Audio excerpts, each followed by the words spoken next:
আসসালামু আলাইকুম। প্রযুক্তির যেমন সুবিধা আছে তেমনি অসুবিধাও আছে। কিছু মানুষ আছে আপনার প্রযুক্তিকে অপব্যবহার করে স্বল্প দামে টিকিট বিক্রি করার কথা বলে মানুষের সাথে বিভিন্ন রকম প্রতারণা করে।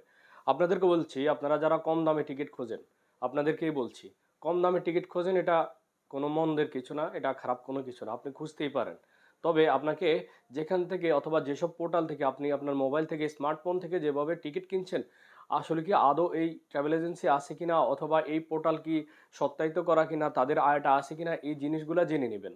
কারণ বিভিন্ন মানুষ আমাদেরকে মাঝে মাঝে ফোন দেয়, ভাই আমি তো টিকিট কিনেছি, তবে এয়ারপোর্টে আসি দেখি এরা বলতেছে এই ফ্লাইট নাই অথবা এই টিকিট কোনো ভ্যালু নেই।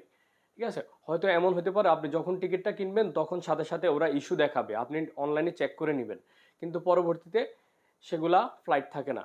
আপনি ফ্লাইট করার আগে ওরা টিকিটগুলো ক্যান্সেল করে দেয়। এরকম হাজার হাজার ঘটনা আছে দেশে বিদেশে সব জায়গায়। তো অনেক সময় টিকিটগুলো ঠিকই থাকে, দেখা গেছে কোনো কারণে আপনি টিকিট কিনছেন, আপনি ডেট চেঞ্জ করতে পারতেছেন না, অথবা আপনার লাগেজ নাই, অথবা আপনার ফুড দেয় না। এসব কারণেই আপনার যারা কম দামে টিকিট কিনেন, টিকিট খোঁজেন বা ট্রাভেল এজেন্সি চিনেন না, মোবাইল থেকে কিনেন, বিভিন্ন প্রতারণার শিকার হন। আপনারা জেনে বুঝে টিকিটটা কিনবেন।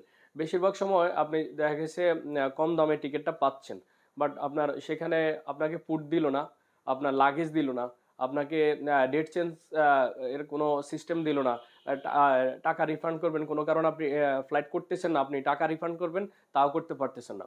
তো আপনাদের কাছে আমার এটা অনুরোধ থাকবে, যেখান থেকে কিনেন ভ্যালু ক্যারি করে অথবা সত্যায়িত থাকে, আয়টা থাকে, অথবা সিভিল এভিয়েশন থাকে, অফিস স্থায়ীভাবে অফিস থাকে, এরকম বিশ্বস্ত প্রতিষ্ঠান থেকে আপনারা কম দামে টিকিট কিনেন, সেক্ষেত্রে কোনো সমস্যা নেই। আহ, ধন্যবাদ সবাইকে, সবাই ভালো থাকবেন। আসসালামু আলাইকুম।